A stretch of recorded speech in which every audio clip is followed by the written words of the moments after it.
Hey, welcome into Sports Bit. Betting Insight today, Pauly and Teddy, Thursday, July 27th. Big game breakdown, a good one.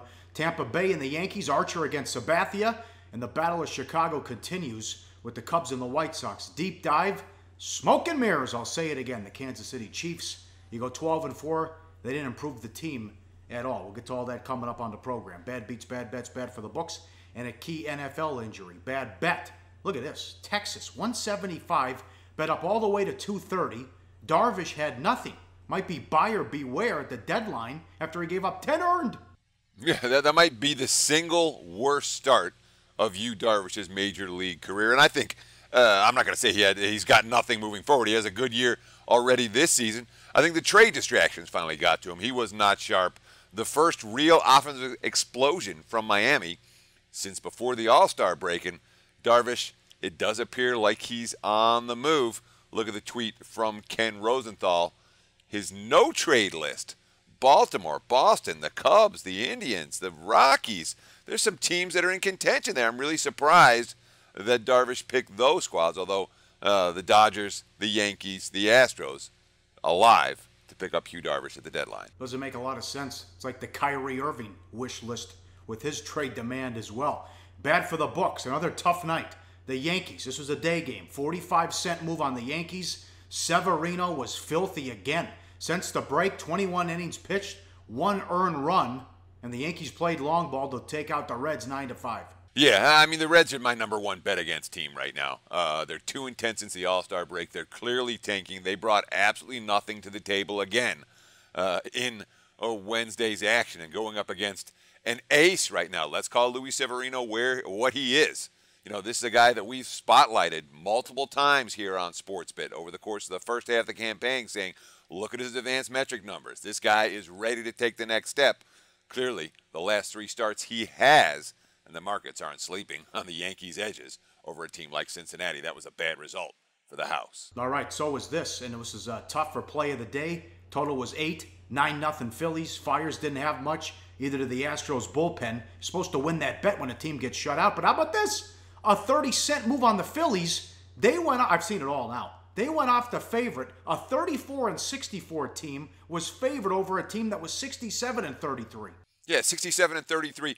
They're 37-12 on the highway. Okay, that's what Houston has been. But it shows very clearly the markets, and remember, you know, baseball betting, it's all about the advanced metric markets. The sharp money, the wise guy money dominates. And the wise guy money is very clear. They already know how good Aaron Nola is. You know, he had 10 strikeouts, only gave up 4 hits against the potent Astros offense. And as we said on yesterday's SportsBit, Nola is legit. This win only gives a little bit more steam behind him, and he's likely to be chalk against just about anyone moving forward. Yeah, 20-cent move on the Rays. As Ubaldo, Cobb was good. They beat Ubaldo. He was, he's all right for Ubaldo. But Cobb pitched well, 5-1 Rays. Yeah, I mean, the opening number was a little bit short based on the current form of the two teams. Baltimore had been playing pretty good, and Tampa had a little bit of a rough run over the last week or so. But once bettors got into it, I mean, the markets just don't like Ubaldo Jimenez. You know, he had his A game. He had 9 strikeouts against only 3 hits allowed, but he carried a shutter into the 6th and then got dinged for a 2-run homer from Evan Longoria. And, of course, the other side, a factor too. You know, while the markets hate Ubaldo, the markets are starting to notice Alex Cobb. His last starts, 2 runs or less 7 times during that span. His last 4 starts, only 5 runs allowed, and he's eating up innings. At least 7 full innings in each one of those last 4 outings. That's keeping Tampa's suspect bullpen out of the equation when he's on the hill. Well, you could say wise guys. Everyone knows Shields stinks. 60-cent move on the Cubs, 210 up to 270. Arrieta pitched well again. That's something to watch as the Cubs beat the White Sox, and poor Renteria. I mean, he's got to go with Shields and Pelfrey back-to-back games. Yeah, against one of the hottest offenses in all of baseball. I mean, the market's well aware that Shields has very little left in the tank, and the Cubs are becoming a Dodgers-like liability for the books on a nightly basis. Chicago's hot. The public is all over them. The wise guys were all over fading Pelfrey. And, you know, when you have the 60-cent move on the Cubs and it cashes with ease, and all the run line bets cash, and so on and so forth. That, not a good result for the house, not even a little bit. All right, I used the South Point here in Las Vegas because it got high at the South Point. The Red Sox and Sale went from 210 to 235. Sale does it again, 7 innings pitched, 3 hits, 11 strikeouts. Davers, the rookie, hits a home run. They shut out Seattle 4-0, and you saw why Sale is like $7 favorite to win the Cy Young offshore. Yeah, I mean, he's had a remarkable season and another A-level performance, even when Sale has lost. And this is we put up a great graphic on Chris Sale. I think it was before the All-Star break. The games that Sale hasn't won this year, he's pitched every bit as well as the games that he has won. Dominated Mariners team in Boston, just enough offense to get the victory. All right, look at this news. Jesus, the Ravens lose Dixon for the year, which was a big surprise. They thought it was going to be minor surgery. Their running back's done. They have West and Woodhead behind them. And then Flacco gets hurt. Maybe 3 to 6 weeks, maybe 2 weeks. But I know Dr. Chow said, I think David Chow's his name, the doctor, he goes, he was lifting weights. The concern here is going to be a herniated disc issue. Yeah, and more than just Dixon and Flacco. Let's not forget the tight end, Dennis Pitta, suffered probably a career-ending hip injury during off-season workouts. The cornerback, Tavon Young, tore his ACL during an off-season practice. So in a time of year where you're not supposed to be already dealing with injury issues, and it's a Baltimore team where, look, I've been an Ozzie Newsome supporter for many, many years. They've put together remarkable rosters, every bit as good as New England in terms of getting the 52nd and the 53rd guy in place. This Baltimore team doesn't have that level of quality depth. So when you're talking about key players getting hurt before a training camp even starts, we're talking about Joe Flacco, who he started 122 straight regular season games at one point. He's only missed 6 games in his entire career. This is a concern for Baltimore moving forward, especially since you look at the backup quarterback situation. Look, I thought Ryan Mallett has a chance at the NFL, and Ryan Mallett has had multiple chances, and he's crashed and burned everywhere. And they have Dustin Vaughn. That's number 2 and number 3. That's not a good backup / third string duo. But of course, Flacco, since winning the Super Bowl, 29-29. That is the Ravens' record with him as a starter. An 82.5 passer rating and his 61 interceptions over that span ranks as the 3rd most in the NFL. So he has not been elite since that Super Bowl title, but he's also a huge salary cap hit for Baltimore, Pauly. Flacco with $24.5 million salary cap number, the single highest of any player in the NFL this season. A serious injury to him, and Baltimore's in trouble, obviously. But how about the timing there?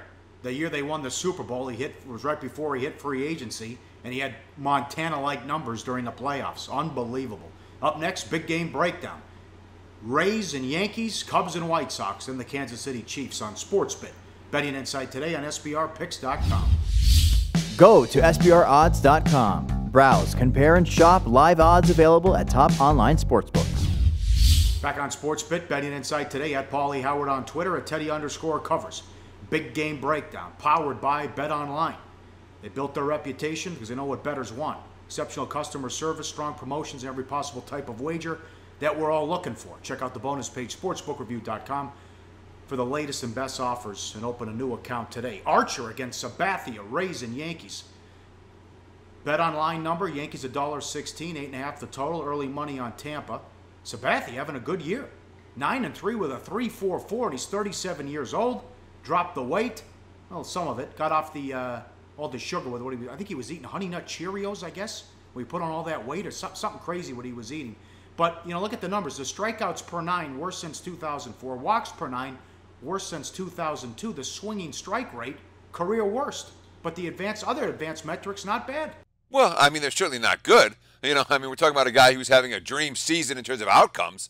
9-3 with a 3.44 so far. That's great for a guy who's 37 and clearly past his prime. But the dream outcomes, I don't know if it's coming from necessarily dream pitches. The fielding independent pitching, 4.18. The xFIP, 4.49. The Sierra, 4.68. All of which, decent, mediocre, but not 9-3/3.44 in the AL. Now, he does have some upside this season. The ground ball rate, the second best of his career, more than 50% of opposing outs coming via the ground ball. But you just wonder if he's walking the tightrope a little bit with the strikeout percentage down, the walk percentage up, and the swinging strike percentage at a career low. It's worth noting, though, that the Yankees' key arms out of that bullpen, Betances, Chapman, both got yesterday off. So Sabathia, they get 5 strong, 6 strong from the guy. He's good. He's not, with any of these Yankee starters, are not being forced to stretch it out and go 7 or 8 innings. Sabathia knows he can give them everything they got. And if he's out of the game in the 6th, so be it. The bullpen capable of carrying the team late.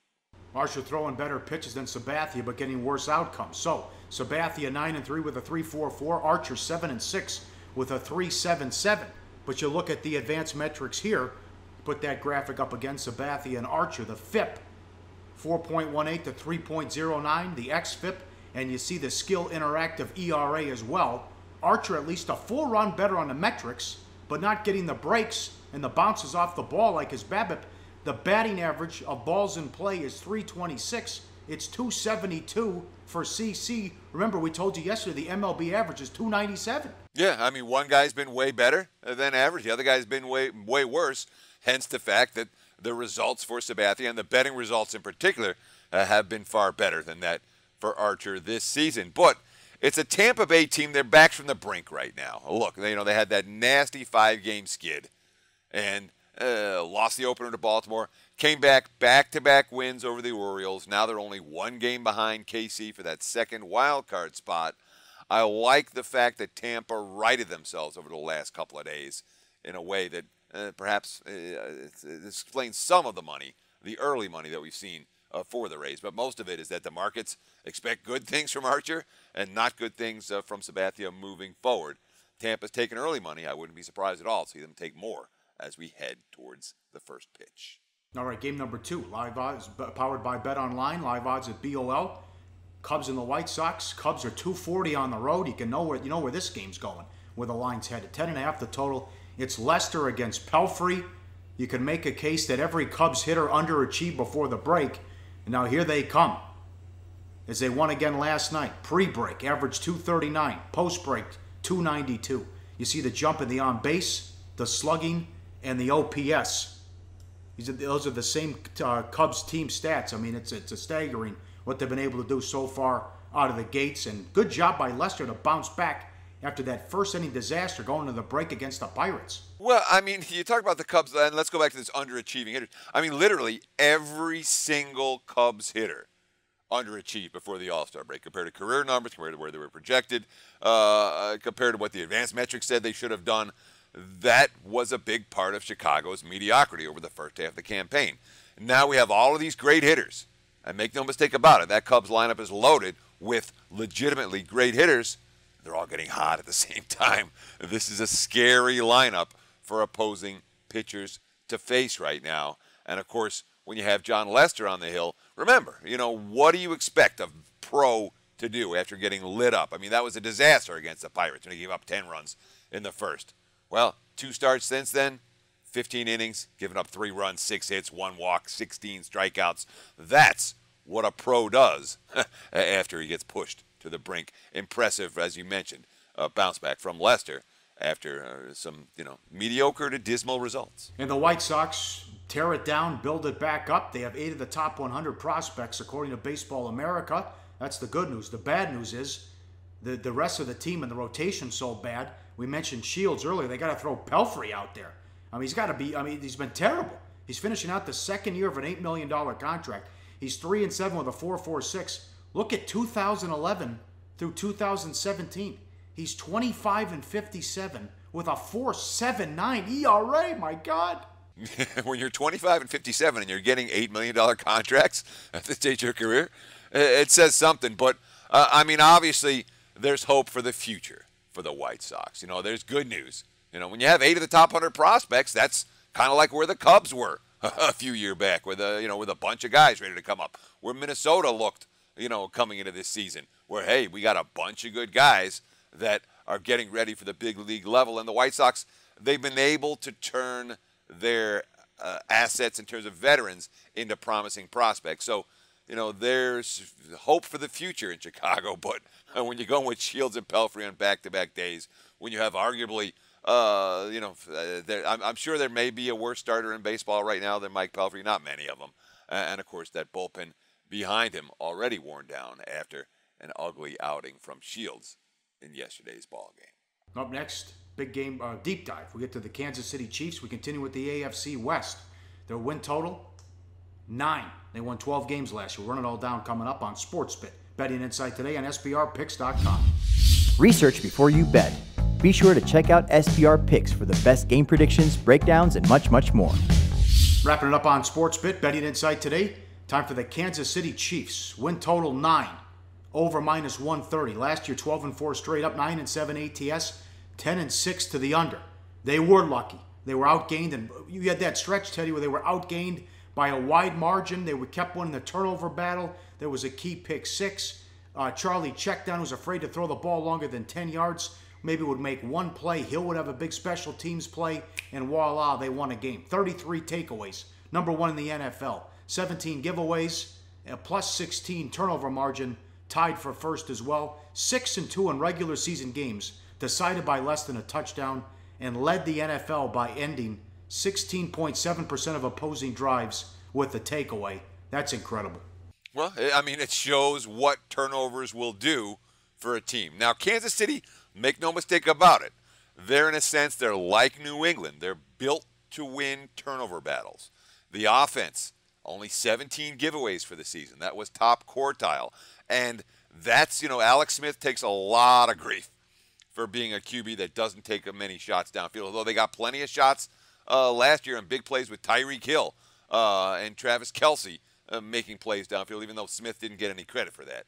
But it's an offense designed not to screw up. They don't want to give games away. Now, the 33 takeaways at number 1 in the NFL, that may be on the lucky side, but certainly they have a bunch of guys on that defense that are capable of making big plays. So when you're tied for number 1 in the NFL in turnover margin, obviously there's a luck factor involved. When you're 6-2 in games decided by less than a touchdown, there's a luck factor involved. But Kansas City as a roster, they're designed to be a little bit luckier than the average NFL team. I'm not surprised if I won't be surprised they have another positive turnover margin this year, although I don't know that it'll be plus 16 and tied for first in the NFL. 5.5 yards per play on offense average, 4.2 yards per rush average, 7.2 yards per pass attempt average, 32 sacks allowed, slightly better than average. The defense, 5.6 yards per play allowed average, 79.5 opposing QB rating allowed, that was 4th. 28 sacks was 28th. 4.5 yards per rush allowed, slightly below average. Okay, now it gets fun.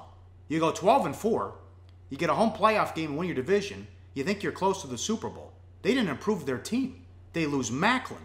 Hill's their number 1 wide receiver now. Charles leaves. They cut him, and he goes to the Broncos. And then they trade up to number 10 and take Mahomes. They move all that way up in the draft and take Mahomes, and who knows when he'll be ready to play. Yeah, I mean, I'm not a big fan of moving up in the draft to take a quarterback that's going to sit on your bench. I mean, I'm with you 100% when they mortgage the future to go all in to get Mahomes, who comes from a system. I mean, none of the quarterbacks coming out of that system from Texas Tech or Baylor or Cal or any of them have panned out at the NFL level yet.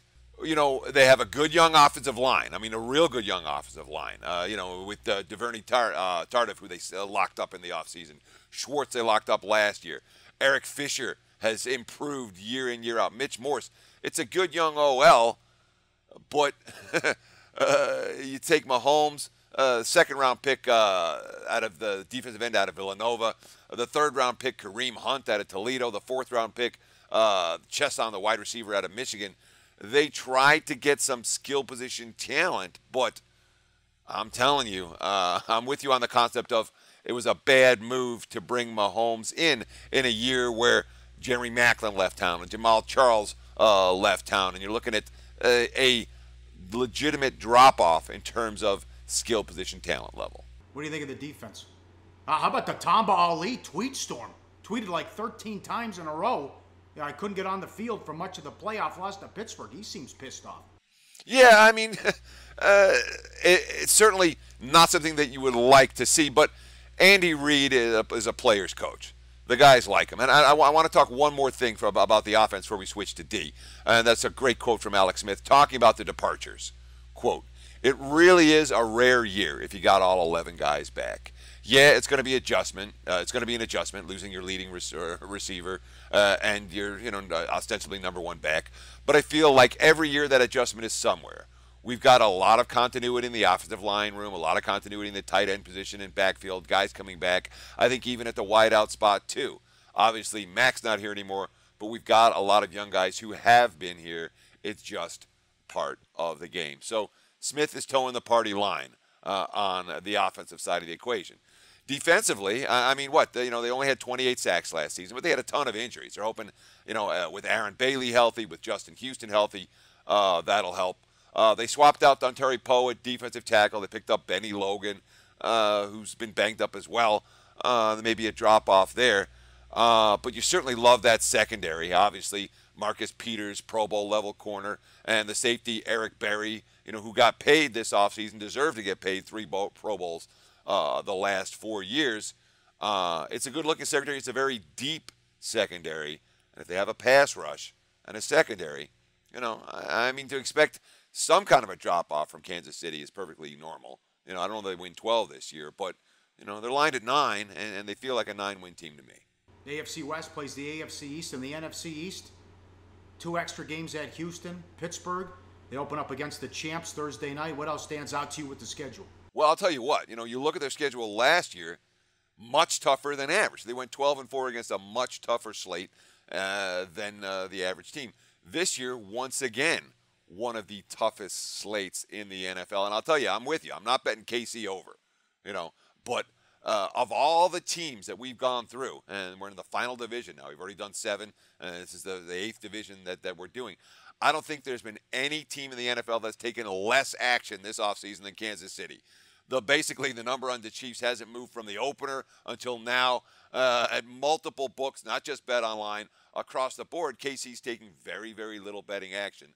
9's the right number for this team. It's not an easy slate. I mean, look at some of these stretches. At Houston, Pittsburgh, at Oakland, Denver, at Dallas, at the Giants. I mean, that's a really tough mid-season stretch, but it's not so brutal. And the back half of the campaign, where they have Buffalo at home, and then at the Jets, Oakland at home, the Chargers at home, Miami at home. That's a good-looking December slate for Kansas City. So if they do get off to a relatively weak start, there might be some value on them down the stretch as the schedule eases up. All right, very good. And that leads us to play of the day, money time. I'm going with it. I thought a total lucky team, smoke and mirrors last year. Chiefs under 9. Look at a couple games that just I can stand on off the top of my head. Week 1 against the Chargers. They're down 3 touchdowns. Allen gets hurt, out for the year. Epic comeback. Chargers collapse. Chiefs win in overtime. The Atlanta game, where there was a pick 6, a fake punt return. They returned a 2-point conversion to win the game as well. The Sunday night miracle against the Broncos on the road. They were down, I think, 14 or 17 points to Carolina. In the second half, there was a pick 6 there where they came back to win.